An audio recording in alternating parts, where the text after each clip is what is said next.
La vie d'artiste, Stéphane Fumière.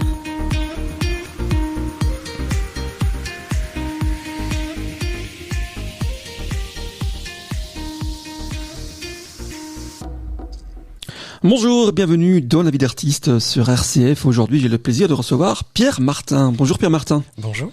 Alors, vous venez nous présenter un trio jazz. Absolument. Oui. Parlez-nous un petit peu de ce trio jazz. Donc, c'est un trio avec Pierre Martin, vous à la batterie, Dany Hardet à la basse, ou contrebasse, je sais pas si c'est plutôt basse. Oui, c'est contrebasse. Contrebasse. Et Philippe Dinef, qui est un petit peu peut-être l'initiateur de ce trio. En effet, d'où le nom du trio, c'est le Philippe Dinef Trio.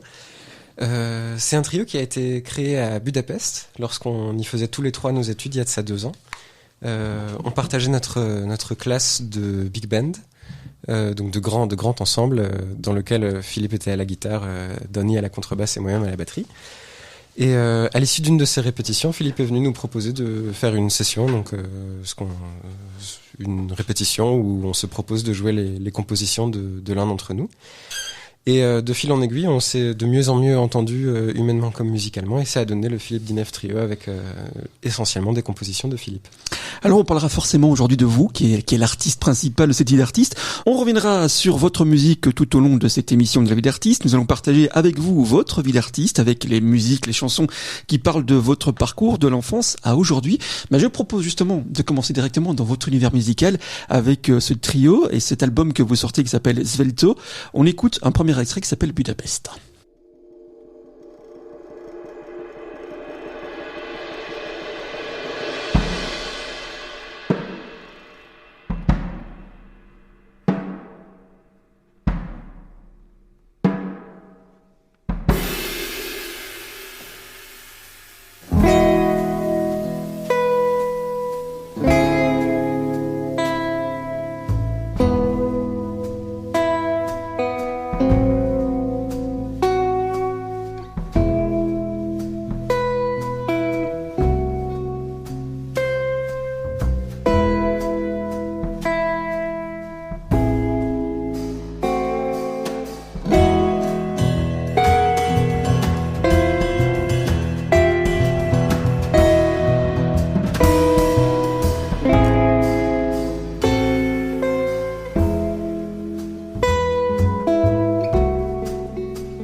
C'est la vie d'artiste avec Stéphane Fumière. On vient d'écouter un extrait de Svelto qui s'appelle Budapest avec Pierre Martin à la batterie.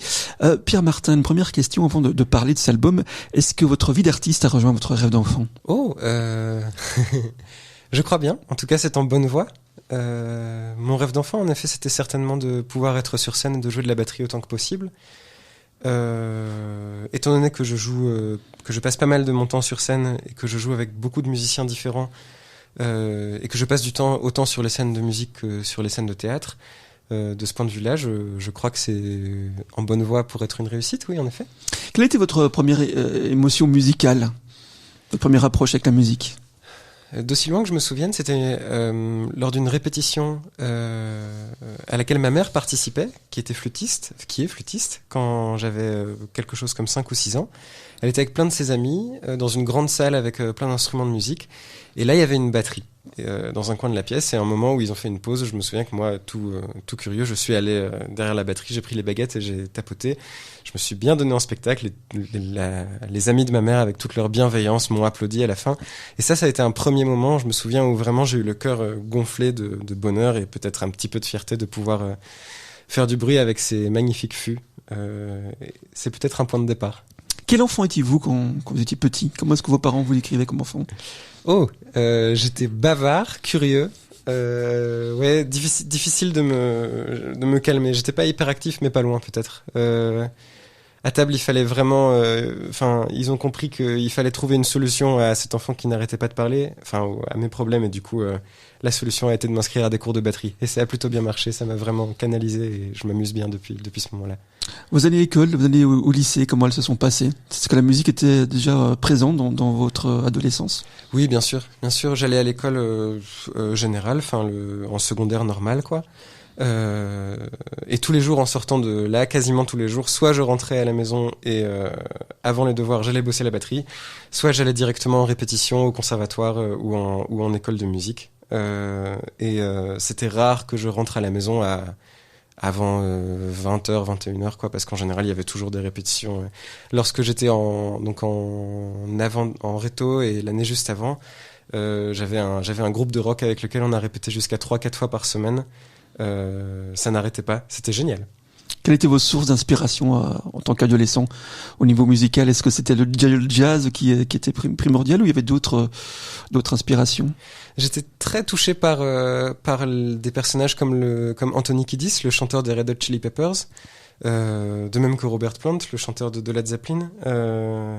D'une part parce que c'était des personnalités absolument magnifiques, deux chanteurs grands, fins, beaux, qui n'avaient pas peur de jouer avec leur genre. Bob Bowie, c'est pareil. Et d'autre part parce que c'était des groupes qui avaient une énergie splendide et assez rock'n'roll, et ça c'était certainement ce qui m'a le plus porté à l'époque, ce qui s'entend d'ailleurs pas mal dans les musiques que je jouais quand j'étais au lycée. Depuis, je suis beaucoup plus passé sur un univers jazz, musique actuelle plus généralement, plutôt que le rock. Et qu'est-ce qui vous a amené au jazz? Le jazz, c'est un excellent moyen pour apprendre à jouer des musiques actuelles. Lorsqu'on n'est pas musicien classique aujourd'hui, se tourner vers le jazz, c'est un fabuleux moyen d'apprendre énormément. Moi, j'ai grandi à Lille, en grande partie en France, et je me suis d'abord inscrit en classe de batterie moderne en école de musique, puis quand je suis entré au lycée, là, j'ai commencé à suivre des cours de jazz. Ça m'a ouvert des portes immenses, à tel point que je suis venu étudier à Bruxelles au Conservatoire Royal, ici en classe de jazz en batterie. En effet, c'est vraiment un moyen de s'ouvrir le jazz, d'apprendre autant harmoniquement que rythmiquement, que peut-être humainement aussi, je pense. Donc vous venez nous présenter cet album qui s'appelle Svelto. On a écouté justement un extrait de cet album qui s'appelle Budapest. Comment s'est déroulé justement le processus créatif de cette chanson?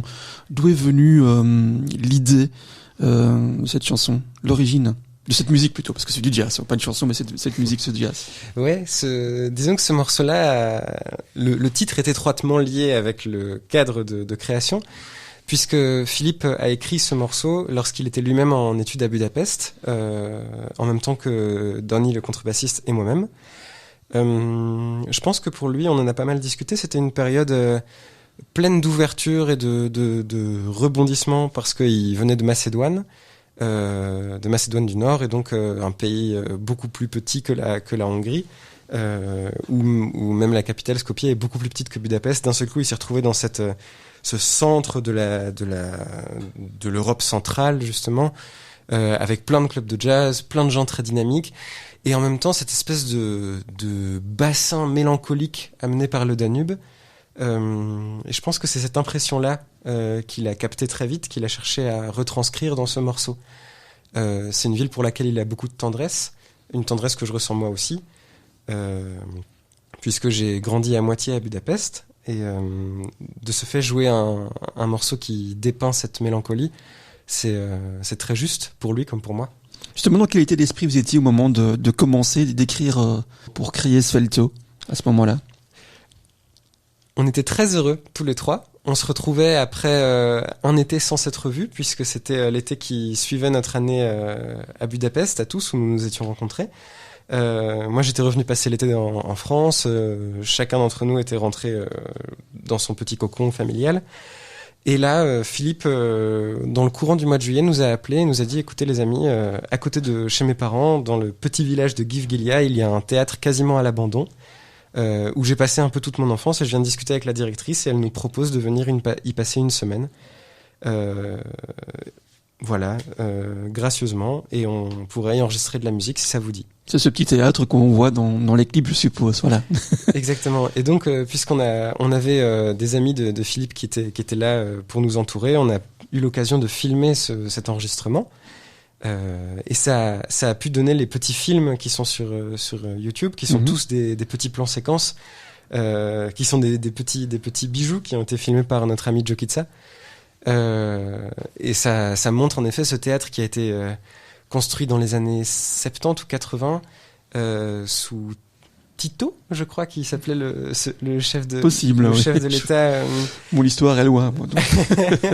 Mais un chef de l'État qui était un communiste très progressiste à l'époque. C'était un peu une exception dans les Balkans, ce monsieur-là, qui a vraiment réussi à unifier les Balkans et à construire des dizaines, voire des centaines de théâtres et de lieux culturels partout, pas seulement en Macédoine. Mais partout dans les Balkans. Et ce théâtre est un des témoins de cette période-là. Ainsi, on a pu venir dans ce théâtre qui est désormais beaucoup moins utilisé parce qu'il y a des nouveaux théâtres qui ont été construits, mais qui est un espace immense, très beau, avec une hauteur sous plafond. Je sais pas, on avait 20 mètres au-dessus de nous. Enfin, c'était un bonheur. Chaque coup de baguette que je pouvais donner résonnait pendant plusieurs secondes. Waouh, on s'est installé, on a commencé à jouer, on s'est dit, ok, ça va être super. Justement, comment s'est déroulé le processus créatif? Vous êtes parti de quoi? Sur une mélodie, sur l'improvisation? Comment s'est écrit cet album? Alors, cet album a été écrit à chaque fois par l'un des musiciens qui amenait un morceau, une idée plutôt définie, qui pouvait un petit peu évoluer au cours des répétitions, mais c'était chaque fois un morceau déjà établi, en général écrit par Philippe. Nous l'avons travaillé. Le processus de création s'est aussi étalé pendant toute l'année que nous avons passé à Budapest, puisque nous avons fait des tas de concerts avec ce matériau-là. Et c'est au cours des concerts aussi que les morceaux ont pris de plus en plus d'âme. Lorsque nous sommes arrivés au théâtre où nous avons enregistré et filmé cet album, la musique était empreinte de tous ces concerts que nous avions faits dans tant de clubs et villes en Hongrie, pas seulement à Budapest. On a aussi joué à Szeged, Debrecen, enfin plein d'autres villes en Hongrie. Et donc c'est ainsi que ça s'est formé. Par ailleurs, moi j'ai aussi amené un morceau qui a été joué de la même façon. On l'a recréé ensemble. Et il y a une petite exception qui est, je pense, peut-être la petite pépite de cet album. C'est la retranscription et réadaptation d'un morceau qui a été écrit d'une bande originale de film. C'est la bande originale du film Cinema Paradiso, qui est un film italien des années 80, il me semble, ou 70 peut-être, et qu'on a repris aussi en trio, qui est un morceau magnifique qui parle d'art. Et c'était assez chouette de pouvoir jouer un morceau qui parle de passion pour le cinéma et d'art visuel dans un théâtre filmé. Parlons un petit peu justement de vous trois, de vos trois musiciens. Quel était le rôle de chacun plus ou moins dans la composition? Donc il y avait Philippe Dinev qui était plutôt à la guitare, à la basse il y avait Dany Hardet et vous, Pierre Martin, à la batterie. Quelle place vous teniez chacun dans ce trio? Alors Philippe Dinev, lui, donc était guitariste, mais aussi compositeur. Ça, c'était peut-être les deux rôles principaux qu'on peut lui prêter dans ce projet. Il assurait en quelque sorte la direction artistique, disons majoritaire, parmi nous trois. Moi-même, je me suis retrouvé assez vite à présenter aussi les concerts lorsque nous devions parler entre les morceaux. En Hongrie, c'est moi qui prenais le micro et qui introduisait les morceaux et qui racontait quelques blagues. Ce qui est particulier parce que j'étais loin d'être le meilleur hongarophone du projet, puisqu'il y avait Ardai Dani qui était lui, en revanche, natif de Hongrie, contrairement à moi qui ne suis que à moitié hongrois. Mais toujours est-il que c'est tombé sur moi, donc j'ai endossé ce rôle-là en plus de celui de batteur. Et Dany, dans toute sa splendide discrétion et dans toute sa classe, restait derrière sa contrebasse au service de la musique. Quelle histoire vous vouliez raconter avec cet album? Est-ce que c'était juste une histoire de mélange de culture entre l'Est et peut-être plus vers chez nous l'Ouest? Je pense qu'il y a deux choses à propos de cet album. Premièrement, en effet, des rencontres, c'est-à-dire culturelles et musicales, dans le sens où moi j'ai grandi donc en France et en Belgique, en Europe de l'Ouest. Dany en Europe centrale, dans un pays qui s'est découvert un présent démocratique depuis seulement une trentaine d'années, donc c'est plutôt différent. Et Philippe qui vient des Balkans, de tout sud des Balkans, la Macédoine, qui est aussi un pays marqué par d'autres événements historiques et d'autres émotions. Et ce mélange-là, qui autant culturellement que musicalement s'est opéré au cours de l'année pendant laquelle on a écrit cette musique ensemble. L'autre chose, c'est que je pense qu'on dépeint l'année qu'on a passée tous les trois, qu'on a beaucoup passé ensemble. C'est un album peut-être sur l'amitié et aussi sur l'effet qu'a créé sur nous la ville de Budapest. Et quels sont les effets que vous recherchez justement dans la musique en elle-même? Est-ce que c'était avoir une couleur plutôt balkane ou vraiment mélanger les deux styles pour reformer un nouveau style de musique et confondre les deux styles? Je pense que ce qui a été créé, ce qui a résulté de ces rencontres, c'est un très doux mélange de nos influences personnelles. Moi qui viens plutôt du jazz moderne et du rock, Donny qui a joué pas mal de musique traditionnelle hongroise, de pop et de jazz plus récemment, Philippe qui vient quand même vraiment d'un monde très très jazz, mais avec cette espèce de culture balkanique très forte.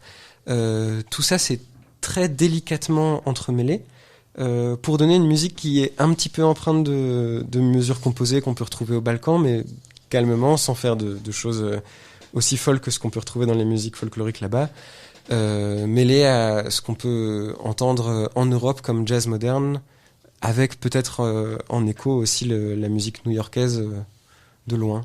Voilà. On va revenir un petit peu sur vous, Pierre Martin. Quelle est votre méthode à vous pour faire naître l'inspiration ?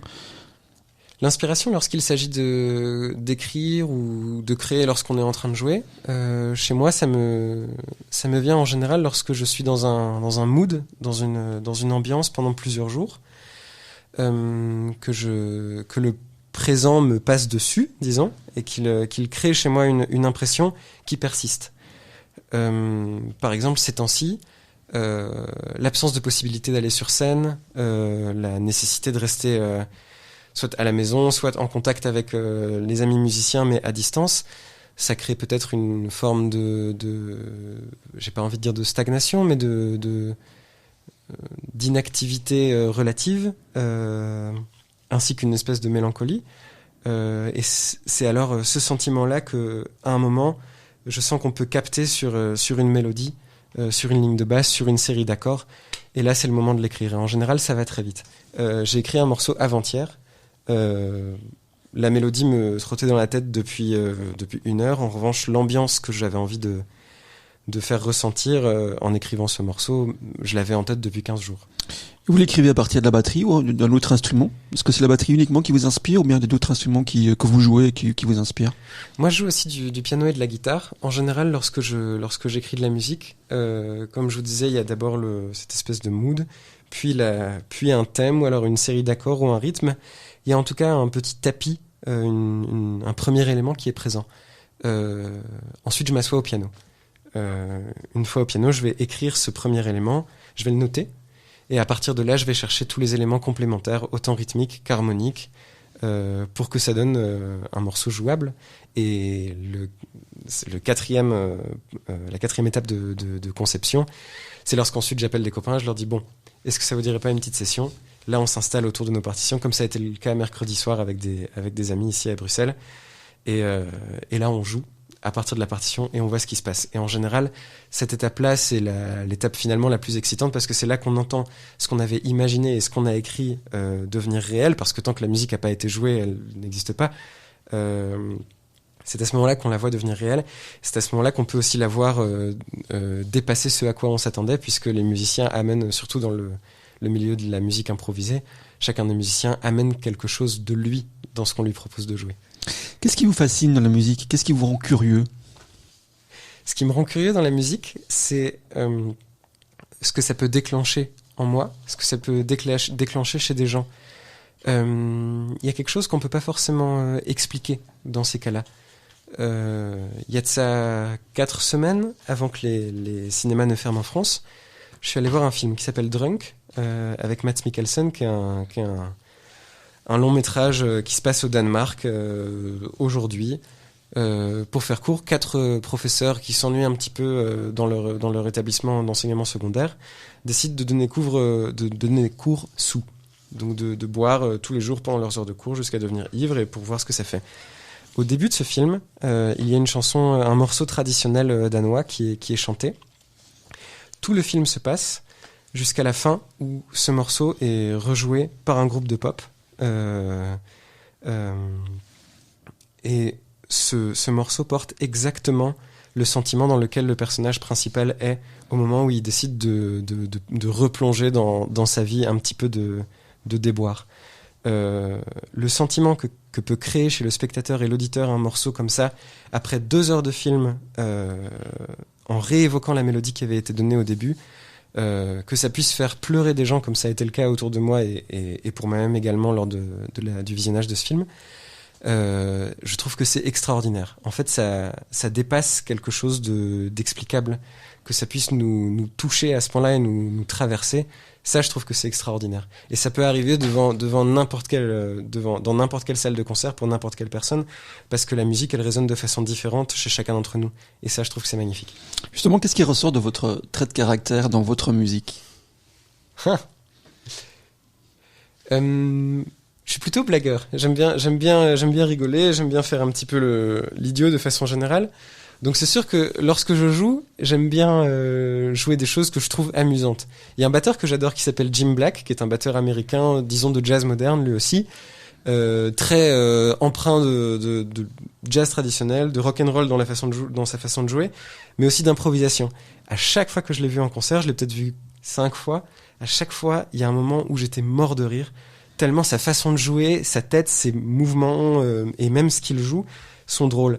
Lui, je suis sûr que c'est un petit filou, c'est pas possible autrement. Moi, je me reconnais un petit peu là-dedans.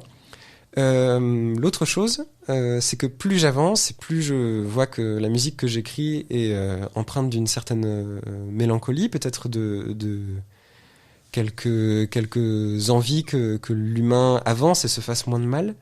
Et c'est sans doute parce que j'ai dans ma nature quelque chose qui est lié à une mélancolie comme ça, ou qui regrette un petit peu que on n'avance pas plus facilement, qu'on se tire tellement vers le bas parfois lorsqu'on est des humains, bien que ça fasse partie de notre essence et que parfois on soit magnifique là-dedans.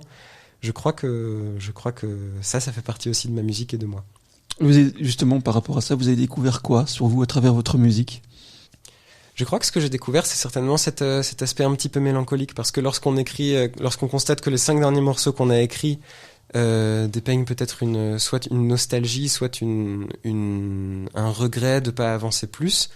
On se dit mince, c'est moi qui ai écrit ça. Bon, c'est que peut-être que y a quelque chose à creuser dans cette direction-là. Tout comme on peut être touché par une musique très joyeuse ou très triste. Alors on a sans doute quelque chose qui résonne en nous. C'est là qu'on peut constater un élément de notre nature. Je suppose que vous n'allez pas aller rester sur cette mélancolie. Vers quoi votre style va évoluer ? Quels sont les choix musicaux qui feraient évoluer justement votre style, ou peut-être l'approfondir, je ne sais pas. Moi, je serais très heureux premièrement de retourner vers de la musique plus binaire dans un futur très proche. C'est d'ailleurs ce que je fais déjà depuis peu avec un groupe sur Paris qui s'appelle Mango Black. C'est un groupe de pop avec chant, batterie, guitare, clavier, enfin voilà, un gros projet pop-rock comme ça, où la musique n'est plus ternaire comme ça peut être le cas dans le jazz, mais au contraire vraiment démesurant 4 temps, de la puissance, de la régularité, chose que je n'ai pas faite depuis que j'ai quitté le secondaire, et ça me manque pas mal, donc je serais heureux de retrouver de la puissance sur scène. Ça c'est une chose. L'autre direction que j'ai envie de prendre, c'est de creuser plus encore le jazz moderne. Je joue dans un trio depuis peu qui s'appelle Gropp Martin Van Rechem, donc simplement parce que Simon Gropp est au piano, moi-même à la batterie et mon ami Hugo Van Rechem au violon. C'est un groupe avec lequel nous venons de faire nos premiers concerts. On en a fait 4 en France et en Belgique, et nous sommes programmés à Flagey le 4 mars à venir. Et nous prévoyons une sortie d'album courant 2021. Ça, c'est un projet avec lequel on peut vraiment beaucoup explorer l'interaction, la création d'émotions dans la spontanéité, avec des compositions plutôt épurées, et vraiment des expérimentations autant sur l'écriture que sur l'improvisation. Ça, c'est vraiment peut-être l'autre aspect que j'aimerais exploiter en ce qui concerne la musique. On termine toujours cette émission avec des questions étranges ou bizarres. Et la question vient d'elle-même. Est-ce que vous avez des habitudes étranges ou bizarres ? Une des habitudes bizarres ou étranges que je pourrais avoir, c'est que lorsque je vais quelque part, moi j'ai tendance à bien aimer aller vers les gens et aller leur parler. Lorsque je vais quelque part à un endroit où je ne sais pas exactement où est-ce que je dois aller, j'adore demander mon chemin aux gens. C'est une chose que je fais très volontiers, très spontanément. Surtout lorsque c'est un endroit qu'on ne connaît pas. Et alors encore plus si c'est dans un pays où on n'a jamais été, dans une ville qu'on ne connaît pas, et dans une langue où on sait qu'on ne va pas pouvoir trouver un interlocuteur, on sait qu'on n'a pas de langue en commun, alors là c'est génial.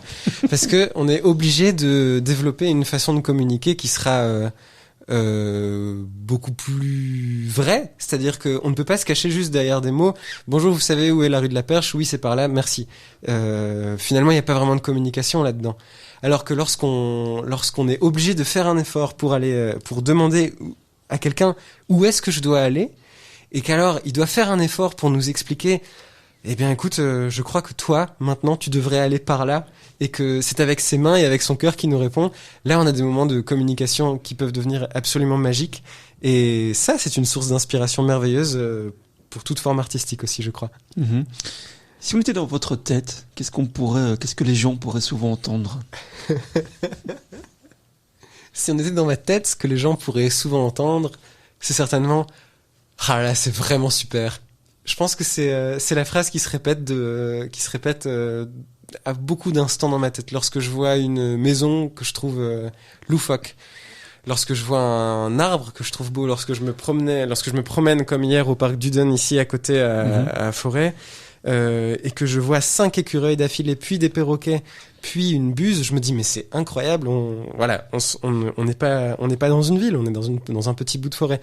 Je pense qu'on entendrait souvent quelque chose comme ça dans ma tête. Qu'est-ce que personne ne sait sur vous et que vous avez envie de dévoiler ? Waouh.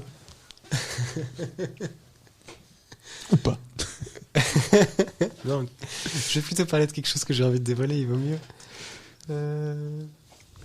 Les personnes qui viennent me voir en concert ou en spectacle, je joue aussi dans une pièce de théâtre, souvent viennent me parler de ma passion pour la batterie. Parfois ils me parlent de ma passion pour la musique, mais en général c'est vraiment ah là là, on sent vraiment que dans votre musique ou dans votre spectacle vous partagez votre passion pour la batterie. J'ai pas de passion pour la batterie. Ça c'est une chose que j'ai déjà dite à peut-être 1 ou 2 personnes, mais c'est tout. Je pense que je suis quelqu'un de plutôt raisonnable, de plutôt modéré. Si j'aime bien me laisser aller à des élans de folie parfois, mais je pense que je fais rarement des choses totalement irréfléchies.